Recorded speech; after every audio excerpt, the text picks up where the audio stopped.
1970 में Doraemon series क्यों flop हुई और इंस्टेंट नूडल्स खाने के 2 घंटे बाद आपके पेट में उनका क्या हाल होता है, और जब रबड़ का आविष्कार नहीं हुआ था तो पेपर पर लिखा कैसे मिटाते थे, जानने के लिए चलो वीडियो देखते हैं। Fact number 20। आपको चांद का सफेद रंग देखकर लगता होगा कि चांद बहुत ठंडा होगा। हम में से ज्यादातर आदमी ऐसा ही सोचते हैं, लेकिन दिन के समय चांद का तापमान 224 डिग्री फ़ारेनहाइट तक पहुंच जाता है, जो बहुत ज्यादा गर्म है, और रात के समय में ये -243 डिग्री तक पहुंच जाता है, जो कि बहुत ज्यादा ठंडा है। Fact number 19। जब आप कीबोर्ड पर काफी लंबे समय तक टाइपिंग करते हैं और आपके हाथों में दर्द होने लगता है, तो आप सोचते हैं कि कीबोर्ड के पीछे के लेग्स खोलने से आपके हाथों की पोजीशन ठीक हो जाएगी और फिर आपके हाथों को टाइपिंग करते समय आराम मिलेगा। तो आप बिल्कुल गलत सोचते हो। असल में ये लेग्स हमारे हाथों की पोजीशन को ठीक रखने या आराम से टाइपिंग कराने के लिए नहीं होते, बल्कि ये इसलिए होते हैं ताकि जिनको टाइपिंग नहीं आती है वो कीबोर्ड्स के लेटर अच्छी तरह से देखकर टाइप कर पाएं। Fact number 18। क्रोएशिया अपने आइलैंड्स के लिए दुनिया भर में फेमस है। इसी तरह यहाँ एक ऐसा आइलैंड है जो ऊपर से देखने पर किसी अंगूठे या उंगली के फिंगरप्रिंट जैसा दिखता है। इसे फिंगरप्रिंट आइलैंड या मेज आइलैंड भी कहते हैं। असल में ये दीवारें हैं, जिसके कारण ये आइलैंड ऐसा दिखता है। इस द्वीप का इस्तेमाल पास के आइलैंड के किसान खेती के लिए करते थे, तो फसलों को हवाओं से बचाने के लिए ये दीवारें बनाई गई थी। इन दीवारों को सन 1800 के करीब तैयार किया गया था और इन सभी दीवारों की लंबाई 23 किलोमीटर के लगभग है।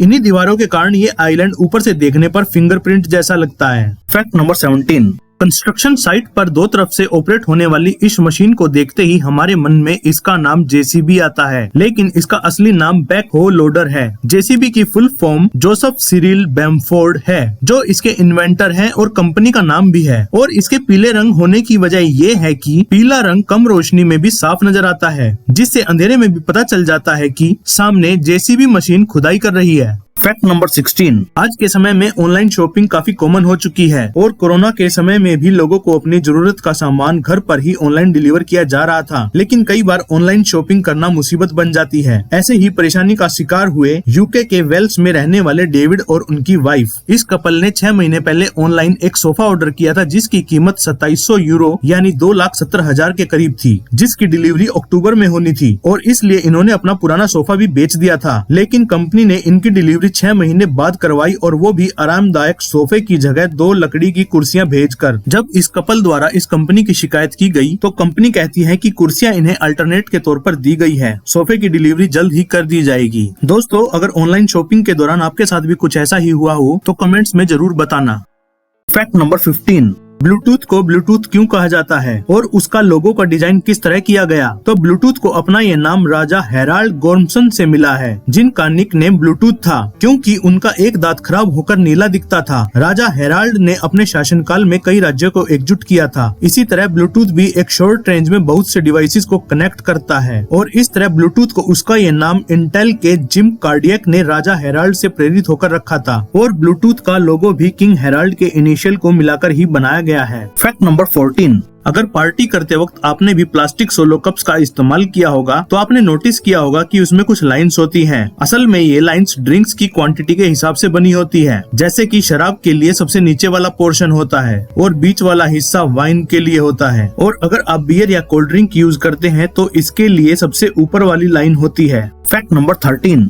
ये जो पिक्चर आप देख रहे हैं ये 3 मंजिला इमारत ताइवान में है। ना तो ये कोई घर है ना कोई होटल है, असल में ये एक स्पीकर है। ताइवान ने इसे एक मिलिट्री वेपन की तरह 1960 में बनाया था। इसमें 48 बड़े सर्कल्स हैं, जिनमें हर एक में स्पीकर्स लगे हैं। जब इसे फुल वॉल्यूम पर बजाया जाता है आप इसे 15 माइल्स तक सुन सकते हैं, लेकिन ताइवान मिलिट्री ने इसे 1970 में इस्तेमाल करना बंद कर दिया था। Fact number 12। पेंसिल का लिखा हुआ मिटाने के लिए हम इरेजर का इस्तेमाल करते हैं, लेकिन 1770 के करीब पेपर पर लिखा हुआ मिटाने के लिए ब्रेड का इस्तेमाल किया जाता था। इरेजर की खोज भी अनजाने में हुई थी। साइंटिस्ट जोसेफ प्रिस्टली ने अनजाने में ब्रेड के टुकड़े की जगह रबर उठाकर यूज कर ली थी। तब उन्हें पता चला कि रबर से भी मिटाया जा सकता है। आपको जानकर हैरानी होगी कि रबर में कुछ मात्रा में ज्वालामुखी की राख मिलाई जाती है, जिसे पमिस कहते हैं, और इसी मिश्रण के कारण ही इरेजर को उसका पिंक कलर मिलता है। इसलिए ज्यादातर इरेजर पिंक कलर की होती थी, और पेंसिल के ऊपर जो रबर लगी रहती है उसे प्लग या फेरुल्स कहते हैं। फैक्ट नंबर 11, ये जो लेटर्स आप अपनी स्क्रीन पर देख रहे हैं, ये लेटर्स ऐसे ही नहीं लिखे गए हैं। असल में ये एक जगह का नाम है जो कि दुनिया का सबसे लंबा नाम है। ये नाम न्यूजीलैंड में स्थित एक पहाड़ी का है और वहाँ के लोकल्स इसे ताऊमाता हिल्स कहते हैं। अगर दोस्तों आप इसे पढ़ने में कामयाब हो जाओ तो कमेंट्स में जरूर बताना। फैक्ट नंबर 10, जो पिक्चर आप अपनी स्क्रीन पर देख रहे हैं, इसकी खासियत यह है कि ये दुनिया का सबसे पॉपुलेटेड आइलैंड है। इसे सेंटा क्रूज डेल आइसोलेट कहते हैं, जो कि कोलंबिया में स्थित है और ये मछुआरों द्वारा बनाया गया एक आर्टिफिशियल आइलैंड है जिसका साइज एक फुटबॉल ग्राउंड के बराबर है। यहाँ करीब 155 घर और 1250 के लगभग आदमी रहते हैं। इतने कम जगह में इतने सारे लोगों के साथ ये दुनिया का सबसे ज्यादा आबादी वाला द्वीप है। फैक्ट नंबर 9, अगर आप किसी से 1 से 10 के बीच की कोई संख्या चुनने को कहो तो ज्यादातर आदमी 7 को ही चुनेंगे, क्योंकि बहुत से आदमी 7 को ही लक्की नंबर मानते हैं। और इसके पीछे कई कारण हैं, जैसे कि दुनिया में 7 अजूबे हैं, सप्ताह में 7 दिन, इंद्रधनुष में 7 रंगों का होना, 7 कॉन्टिनेंट्स, संगीत के 7 सुर और ऐसे ही बहुत कुछ। इसी तरह एक सर्वे में लोगों को 1 से 10 के बीच लक्की नंबर चुनने को कहा तो ज्यादातर आदमियों ने 7 को ही चुना।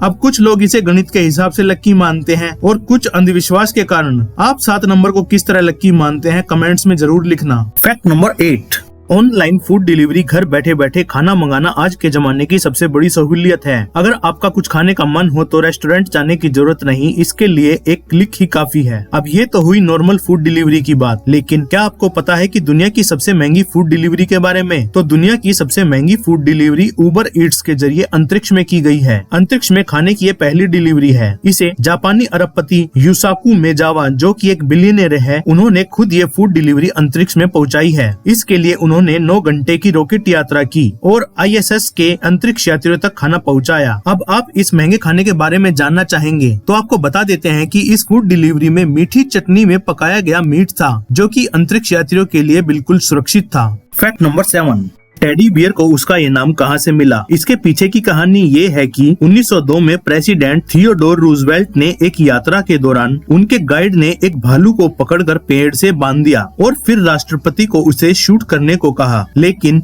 उन्होंने उस भालू को गोली मारने से मना कर दिया। इसलिए राष्ट्रपति थियोडोर के सम्मान में भालू जैसे दिखने वाले स्टफ टॉय को टेडी बियर का नाम दिया गया है। फैक्ट नंबर 6, कई बार बीमार होने पर हमें कैप्सूल खाना पड़ता है, लेकिन क्या आपने सोचा कि कैप्सूल वेजिटेरियन होता है या नॉन वेजिटेरियन? कैप्सूल लेने के कई फायदे होते हैं। एक तो ये पेट में जल्दी घुल जाते हैं और इससे दवाई की स्मेल भी नहीं आती है। बाजार में 2 तरह के कैप्सूल मिलते हैं, पहला ट्रेडिशनल जिलेटिन कैप्सूल और दूसरा वेजिटेरियन कैप्सूल। लेकिन कैप्सूल के उत्पादन में सबसे ज्यादा यूज होने वाली सामग्री है जिलेटिन, क्योंकि यह सस्ता होता है और आसानी से हर जगह मिल जाता है। जिलेटिन को बनाने में जानवरों की हड्डियां और स्किन यूज की जाती है, जिसके कारण कैप्सूल नॉन वेजिटेरियन कैटेगरी में आ जाते हैं। लेकिन मार्केट में वेजिटेरियन कैप्सूल भी मिलते हैं, इसके लिए आप फार्मासिस्ट की मदद भी ले सकते हैं।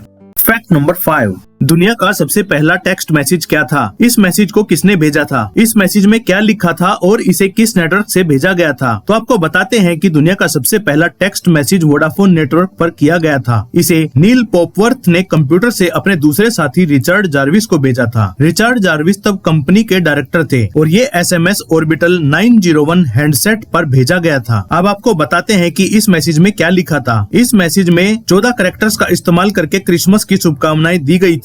इस मैसेज में मैरी क्रिसमस लिखा गया था। इसे 1992 में भेजा गया था और अब वोडाफोन इसे 1 करोड़ 71 लाख रुपए में बेचने जा रहा है। फैक्ट नंबर 4, कनाडा में आपको बेबीज बेबी वॉकर पर कभी नजर नहीं आएंगे। ऐसा इसलिए है क्योंकि यहाँ की गवर्नमेंट ने बेबी वॉकर को बैन किया है। हमारे देश में तो बेबी वॉकर बेहद आम है, लेकिन कनाडा में अगर कोई बेबी वॉकर के साथ घूमता मिलता है या फिर दुकान पर उसे सेल करता हुआ मिलता है तो उस पर $1 लाख का जुर्माना लगाया जाता है। कनाडा में बेबी वॉकर को बेबीज के लिए खतरनाक माना जाता है, क्योंकि इसके कारण वो सीढ़ियों से गिर सकते हैं या फिर उन्हें गंभीर चोट लग सकती है।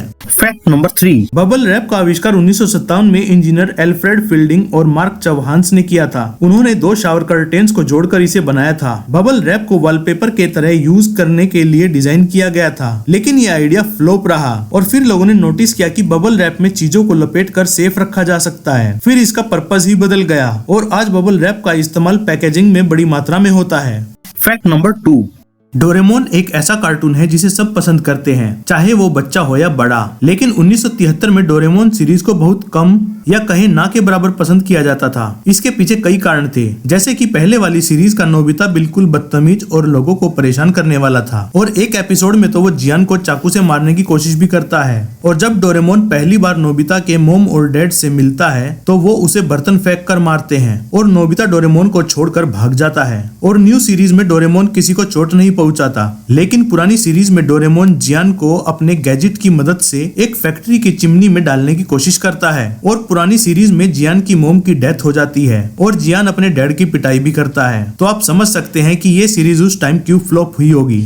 फैक्ट नंबर 1, जब भी हमें भूख लगती है तो हमारा सबसे पहले ध्यान इंस्टेंट नूडल्स पर जाता है। इंडिया में तो मैगी ने कदम 1983 में रखा था और ये इंडियन बच्चों की फेवरेट डिश भी है, लेकिन अमेरिकन लोग पहले इसके लुक के कारण इसे खाना पसंद नहीं करते थे क्योंकि ये दिखने में रबर जैसी लगती है। वैसे हमें रोज नूडल्स नहीं खाने चाहिए, ये बताने के लिए एक अमेरिकन साइंटिस्ट ने कैप्सूल जैसे दिखने वाला कैमरा एक व्यक्ति को नूडल्स के साथ खिलाया। 2 घंटे बाद भी नूडल्स उस व्यक्ति के पेट में वैसे के वैसे ही थे, जबकि आम खाना 2 घंटे में आसानी से पच जाता है। डेली नूडल्स खाने से हमें खाना पचने की समस्या और मोटापे की शिकायत भी हो सकती है, लेकिन फिर भी इंस्टेंट नूडल्स बच्चों में काफी फेमस है।